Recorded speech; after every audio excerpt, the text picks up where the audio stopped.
Puntos a desarrollar en las presentaciones. Habíamos quedado que antecedentes de la empresa. En los antecedentes de la empresa, el primer punto que van a presentar es el año de inicio de operaciones de la empresa. Aquí es importante resaltar, les comentaba, dónde y cuándo inició la empresa operaciones, independientemente de que posteriormente haya sufrido transformaciones, fusiones, escisiones o alianzas estratégicas, el año en que comenzó la empresa a operar y en qué lugar o en qué estado del país empezó a operar.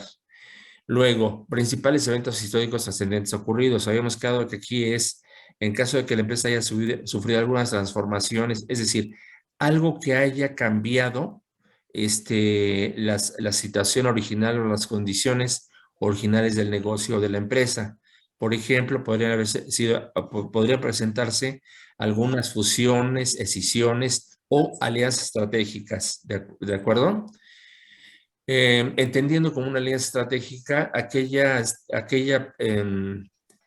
acción que he llevado a cabo para poder estar mayormente presentes en el mercado o para poder tener más mercado y poder obviamente, tener mayores ventas, ¿de acuerdo? O mayor prestación de servicios. Les comentaba que el caso de Aeroméxico, por ejemplo, me parece que sí se los alcancé a comentar. Aeroméxico hoy en día es un ejemplo, está aliado estratégicamente con un grupo con un grupo de líneas aéreas que se llama SkyTeam, es decir, equipo del aire. SkyTeam, apaguen su sonido, por favor, jóvenes. ¿De acuerdo? Tengan mucho cuidado, apaguen su sonido, por favor. Les comentaba, SkyTeam se alió, no se asoció, se alió estratégicamente con algunas otras empresas importantes, líneas aéreas en el mundo, como son American Airlines, como son Lufthansa, que es de Alemania, como es British Airways, que es de Inglaterra, o Air France, que es de Francia, Iberia de España y otras más que pertenecen al grupo SkyTeam, y este grupo se alió, ¿verdad? Con el único propósito de tener mayor presencia en el mercado y obviamente ganar mayor mercado.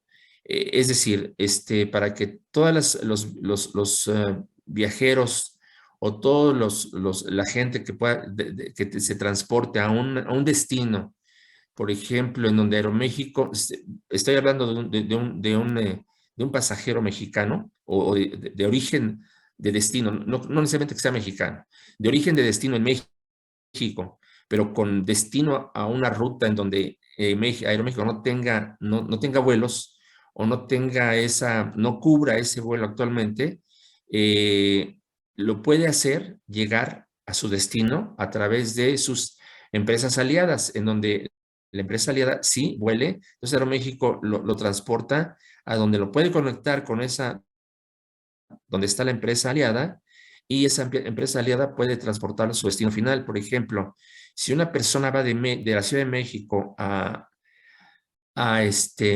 Nueva Delhi, que es la capital de la India,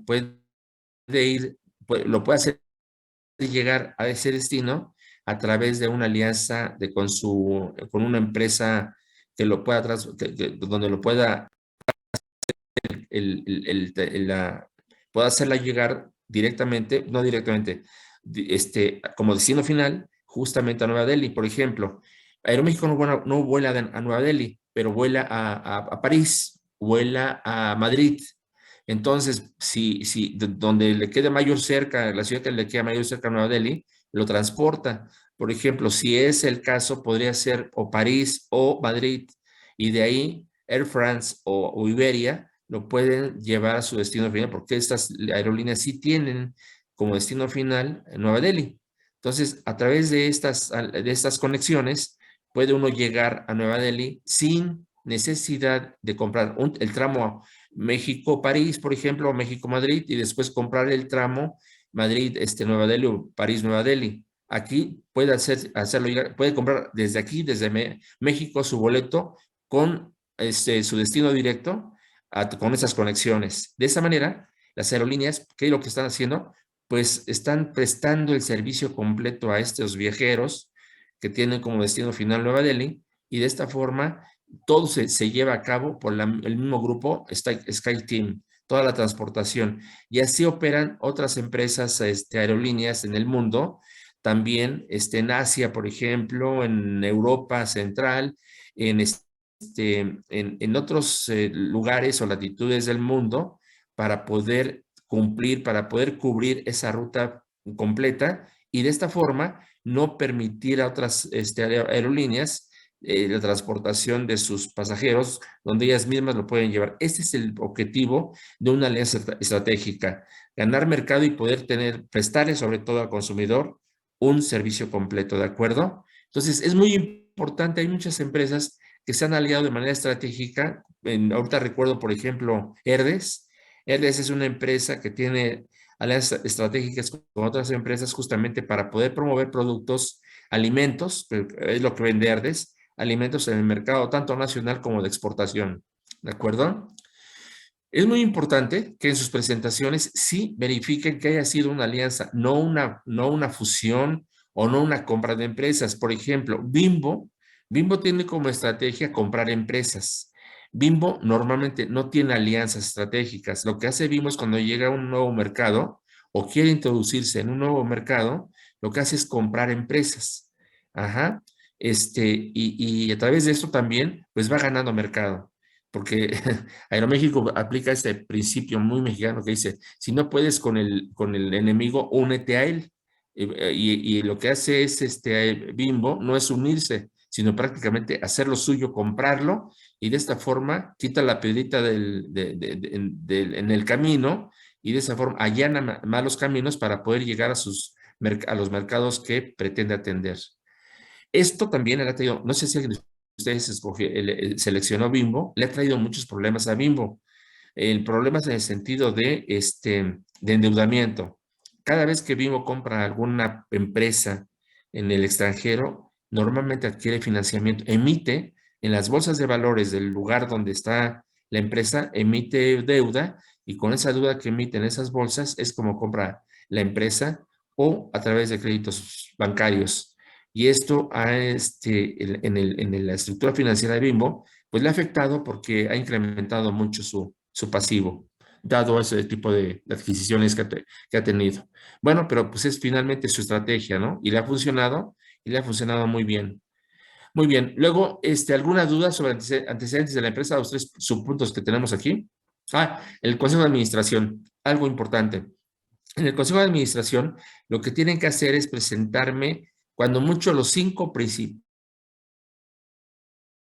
integrantes del consejo. Por ejemplo, puede ser el presidente del consejo, puede ser el secretario, puede ser no puede ser, deben ser presidente, secretario y vocal, por ejemplo. Y después, ¿quiénes son los consejeros propietarios y quiénes propietarios patrimoniales y quiénes son consejeros propietarios externos? Recordemos que hay dos tipos de consejeros: los patrimoniales, que son socios de la empresa, y los externos, que son personas muy sapientes del caso que se va a tratar en la asamblea, o de los casos que se tratan, y estos son como gurús, ¿verdad? Un gurú es un especialista que emiten su opinión acerca del tema para poder tomar una mejor decisión. Entonces, por eso los consejos de administración llaman también a externos, a consejeros externos, para escuchar su opinión, y que son especialistas acerca de algún caso específico que se trate y que deba de tomarse una decisión dentro de dicho consejo. Sí es claro en todo lo que tenemos que presentar, porque miren, hay veces que el Consejo de Administración está integrado por 40 o 50 personas. O sea, no me vayan a hacer la presentación de todos ellos, por favor, no. Nada más los 5 principales y qué función tienen dentro del Consejo, cuál es su función y su responsabilidad. Eso sí tienen que presentarlo, ¿de acuerdo? ¿Sí queda claro esto, jóvenes? Sí, profe. Sí, profe. ¿Dudas? ¿Comentarios? Sí. ¿No? Ok, muy bien. En el punto número 2, aspectos mercadológicos. Número 2.1. Mercado que atiende actualmente nacional o de exportación, según sea los mercados que tenga la empresa. Casi todas las empresas ya actualmente, las que cotizan en bolsa, la Bolsa Mexicana de Valores, atienden ya, son exportadoras también. Rara empresa o rara vez vemos a una empresa que cotiza en la bolsa y que tiene únicamente mercado nacional. Puede haber, ¿eh? Puede existir, pero la mayoría de ellas ya son, atienden el mercado nacional y de exportación. Entonces, en este caso, lo que tenemos que hacer es en qué situación o en qué partes, en qué regiones del mercado nacional atiende ese mercado y en el extranjero también, inclusive en un mapa, presentar un mapa y marcar en dónde, en qué países o ciudades se ubica la empresa actualmente en el extranjero. Me acuerdo del caso de Lego, por ejemplo, que tiene plantas, pues en todos los países en donde tiene presencia Bimbo, tiene plantas también normalmente, plantas de producción, y eso hace que Bimbo pues sea competitivo y que adquiera las empresas en donde va a ubicarse. Por ejemplo, ahorita con el tema de la guerra entre Rusia y Ucrania, Bimbo se acaba de retirar, ustedes ya tal vez se enteraron de que Bimbo se retiró de Rusia como protesta a la guerra. Fíjense nada más lo que puede ocurrir una situación de estas. Bimbo ya tenía 5 años, no tenía mucho tiempo, por cierto, en Rusia, pero era una de las empresas más queridas en Rusia por el pan, lo novedoso del pan que producía y que vendía Bimbo ahí, pues era una de las empresas muy, pues, preferidas en el pan industrializado, en el pan de caja se le llama, y bueno, pues tuvo que retirarse, no temporalmente, lo hizo ya definitivamente. Tuvo que abandonar ese mercado como protesta también y como, pues, aduciendo, ¿verdad? De que los valores que maneja Rusia no eran los valores que maneja Bimbo y que por lo tanto tenía que retirarse de ese país. Y así como, y vamos, si no fue una política de Estado es que todas las empresas mexicanas se hubieran retirado por presiones del gobierno mexicano, pero no fue así. Fue una decisión personal, fue una decisión unilateral que tomó Bimbo y este fue el caso, ¿de acuerdo? Entonces, ojalá y pudieran también. ¿Alguien de ustedes le tocó Bimbo, eligió Bimbo, jóvenes? ¿Alguien de su equipo? ¿Algún equipo de los que están, de ustedes Sí, eligió profe, el Bimbo? equipo 8. Ok, entonces aquí les voy a pedir, por favor, nos den a conocer las causas por las que se retiró Bimbo, como se los comento yo ahorita, pero debido a qué tomó esa decisión el Consejo de Administración de Bimbo, ¿de acuerdo? ¿Y qué tanto representaba? Porque tuvo una nota muy amplia sobre este caso en los periódicos, en los diarios. Entonces, sí, ¿cuáles fueron las causas que motivó a esto particularmente? ¿Y qué efecto tiene en Bimbo en cuanto a las ventas? ¿Cuánto representaban las ventas a nivel mundial de Bimbo, específicamente en Rusia? Ok, ¿algún comentario? De acuerdo. Número 2.2. Situar su área de influencia geográfica. Países a los que dirige su producción, bueno, que tiene que ver con el punto número 1, ¿no? Punto número 2.1 y 2.2 van muy de la mano, ¿de acuerdo?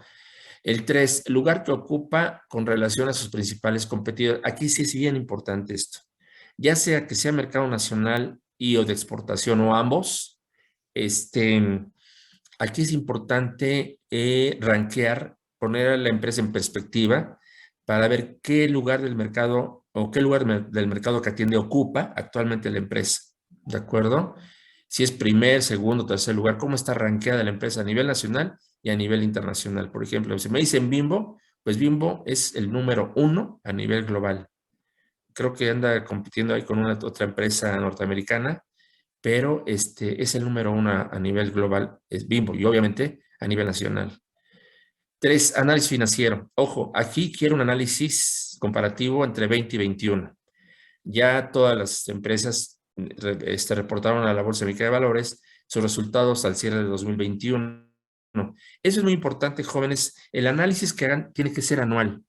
Anótenlo, por favor.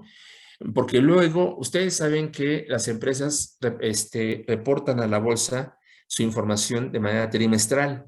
En los meses de enero, para reportar el cierre del año anterior, enero, julio, no, perdón, abril, para reportar el primer trimestre de enero, fue enero, marzo, lo reportan en abril, tienen 10 días, ojo, 10 días siguientes hábiles para poder hacer esto. De lo contrario, son multadas, ¿eh?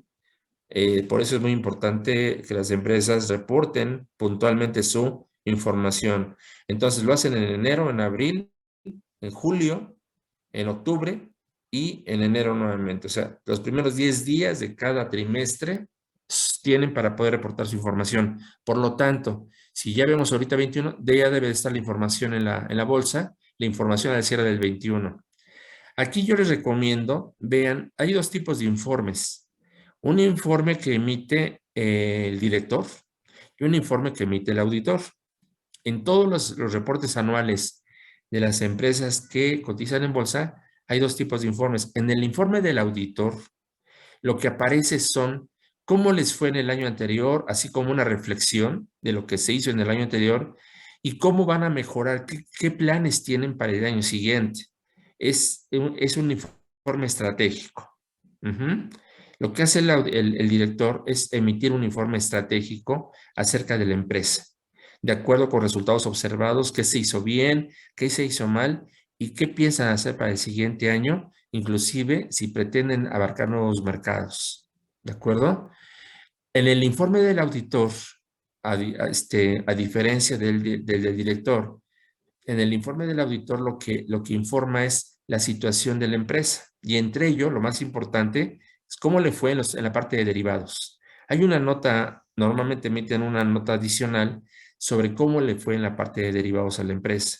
Ganó, perdió, por qué ganó, por qué perdió, qué derivados, qué instrumentos va a continuar. No, eso no.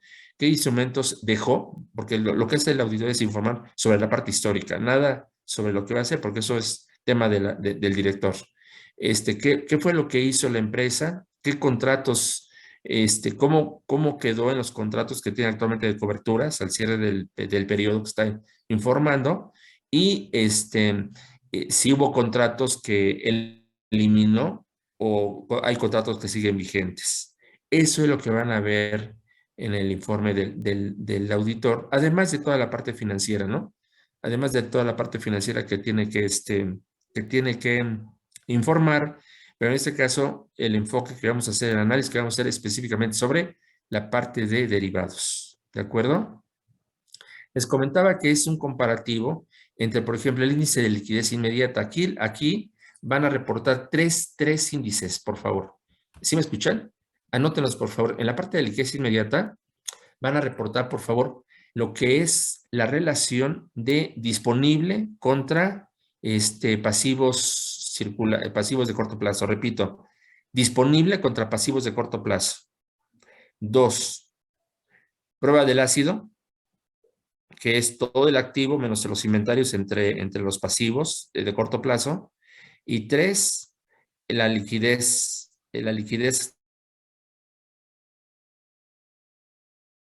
circulantes entre pasivos de corto plazo, ¿de acuerdo? Entonces son 3 niveles a los que van a hacer el índice de liquidez para ir midiendo la capacidad, para medir la capacidad que tiene la empresa de riesgo de liquidez o de no incurrir en riesgo de liquidez, ¿de acuerdo? Miren, ¿sí me Sí, escuchan, profe. jóvenes? Ok, hay un tema por aquí que de repente algunas empresas utilizan como estrategia, en donde la liquidez normalmente se ve negativa, es decir, los pasivos circulantes son mayores que los activos circulantes. Aquí, estoy hablando de la liquidez, ¿eh? La liquidez no la consideramos únicamente como inmediata, que es la de los disponible contra los enfrentados o contra los pasivos circulantes o de corto plazo, sino me estoy refiriendo a activos circulantes totales entre pasivos circulantes o de corto plazo totales. Aquí luego nos resulta negativa negativa el resultado o el índice, pero muchas veces la empresa lo utiliza como estrategia. Y esto es muy fácil de explicar. Es decir, ¿por qué las empresas tienen mayores pasivos circulantes que activos circulantes, incluyendo inventarios? Lo hacen para financiarse justamente con pasivos. Sabemos que ahorita que en épocas de inflación alta es mejor tener esas posiciones debido a que si tenemos mayormente activos que pasivos, nos come la inflación esa posición que tengamos, esa posición de liquidez que tengamos a favor. Entonces, muchas veces lo utilizan como estrategia, mejor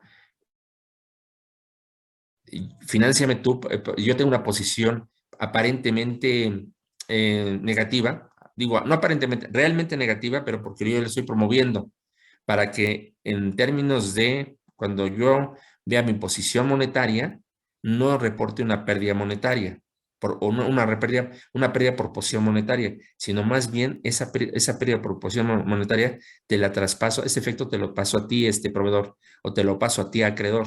Por eso yo reporto, pero eso no todas las empresas se pueden dar ese lujo, más que las empresas que tienen pues fuertes posiciones, como pues, son Bimbo y la mayoría de las empresas que cotizan en bolsa, para poder presentar un pasivo circulante, una relación de liquidez inmediata negativa y no positiva. Eso lo van a ustedes saber en el análisis que hagan, el por qué la empresa está reportando, repito, un índice de liquidez negativo, utilizando, siendo por estrategia, y donde sí realmente es un índice de liquidez negativo, no por estrategia, sino porque la empresa realmente no está muy bien en la parte de liquidez. ¿De acuerdo? Esto es lo que corresponde a riesgo de liquidez. Ahora, en la parte de prueba del ácido, de capital de trabajo y de capital de trabajo, en estos índices de prueba del ácido, bueno, pues ya sabemos cómo tenemos que determinar únicamente activos circulantes menos inventarios entre pasivos circulantes, que es, ya de hecho lo estamos determinando en la parte anterior, pero la parte de capital de trabajo es la que yo les digo, donde se confrontan los activos circulantes totales entre los pasivos de corto plazo totales. Y aquí es importante no solamente medir el índice, muchachos. Aquí yo les voy a pedir, expliquen el por qué resultan esos índices bajos o altos. Miren, para poder determinar si un índice es alto o bajo, o está bien o está mal la empresa, ¿qué es lo que tendríamos que hacer? Ustedes ya hicieron análisis financiero, ya llevaron ampliamente, o lo están llevando, no sé si ya llevaron o están llevando una unidad de aprendizaje que se llama análisis financiero, una cosa así, ¿no? ¿Cómo se llama la unidad donde ven esto? Análisis e interpretación de información financiera, creo. Ándele, exactamente, ya lo vieron, ¿no? Entonces, ustedes podrán saber que en la parte de capital de trabajo, es muy importante determinar esto, pero no solamente que me digas, bueno, la empresa tiene tanto de activos circulantes y de pasivos circulantes y me dio este índice. No, sino más bien explicar por qué aumentó, por eso es el análisis comparativo de un año a otro. ¿Qué fue lo que hizo que aumentara o disminuyera ese índice? Más que nada, vamos a dar un informe de calidad, de cualitativo, no tanto cuantitativo, me interesa, porque eso ya lo sabemos hacer durmiendo. Pero lo que a mí lo que me interesa es que ustedes analicen por qué de un año a otro incrementó ese índice o se deterioró el índice y debido a qué. Eso es lo que realmente me interesa que reporten. ¿Sale? Porque muchas veces nos llevamos el análisis diciendo, pues el activo circulante y el pasivo circulante se determinan de esta manera. Esta es la fórmula y ese es sí, pero ¿por qué te dio ese resultado? Ahora, en caso de que te haya dado un resultado X, confrontarlo contra el promedio del sector. Todos sabemos que para que podamos decir si un índice es bueno, malo o regular, tenemos que confrontarlo contra el promedio del sector o por lo menos con una empresa similar a esta, por lo menos. Y esa es parte, vamos, esa es parte del juicio del análisis financiero que tenemos que reportar. No solamente cuánto da, sino compararlo contra el sector o contra una empresa similar a esta y decir qué tan bien, qué tan arriba o qué tan abajo o qué tan promedio es ese índice para poder calificarlo como bueno, malo o regular. ¿Es claro esto? Luego viene el 3.3, que es el ROA y ROE. ROA es el rendimiento operativo de las utilidades y el ROA es el rendimiento operativo de los activos. Ustedes ya saben cómo se mide también. Igual, decir también la calidad de este índice, si es buena, mala o por qué resultó de esa manera. ¿De acuerdo? Para poder medir el ROE, ellos tienen la fórmula, el ROA. Si hubiera alguna duda, con todo gusto se las aclaro. ¿Alguna duda sobre No, esto, profe. jóvenes? Bien, muy bien. Luego, el punto 4, análisis de riesgos financieros. Aquí sí, vamos a hacerle mucho caso al auditor para ver cómo está en su situación de coberturas. Tipos de coberturas que tiene contratada actualmente la empresa, que si tiene contratos de forward, si tiene contratos de futuros, si tiene contratos de opciones y de swaps. ¿Qué tipo de contratos tiene y cuál es su posición? Ojo, estamos hablando de posición. Miren, muchas veces al cierre al cierre de los periodos contables de las empresas, termina también la vigencia de los contratos. Esto lo podemos ver tal vez en futuros, en forwards. Los contratos se adquieren ya sea a principios o ya avanzado el año, como en este momento que estamos ya en marzo, para poder vencer en diciembre, que es el cierre de las operaciones. O muchos de ellos permanecen vigentes, pero normalmente, repito, en la parte de forwards y futuros, normalmente vencen al término del periodo porque cumplen su propósito de las coberturas. Una cobertura tampoco puede ser muy larga porque o está cubriendo una tasa de interés de corto plazo o está cubriendo un tipo de cambio por una operación específica como la que vimos de importación o está cubriendo un evento o un riesgo que necesariamente desaparece en el mismo periodo. No es el caso de las opciones o de los swaps, que sí trascienden periodos y van más allá de un año normalmente. Entonces, en los tipos de coberturas lo que tenemos que hacer es ver cuál es la posición de las coberturas vigentes y para el caso de las coberturas que hayan vencido o que ya hayan cancelado durante ese periodo analizado, vamos a dar el reporte del por qué, cómo le fue en esa cobertura, si ganó o perdió la empresa y también de aquellos contratos que se hayan cancelado anticipadamente por no convenir a la empresa, porque a lo mejor estaba perdiendo demasiado y por eso los canceló de manera anticipada. También, ¿no? Recordemos que eso se ve mucho en los futuros, donde las empresas pueden cancelar su contrato sin necesidad de tener penalización. No así en los forward. Los forward normalmente llegan al vencimiento porque de lo contrario las empresas serían acreedoras a una fuerte penalización. ¿De acuerdo? Sí, jóvenes, tipos de coberturas y qué tiene que tiene que contratar actualmente la empresa. Luego, ¿cuáles son los activos o pasivos financieros sujetos a riesgos con cobertura? Esto los podemos identificar si son créditos, si son deudas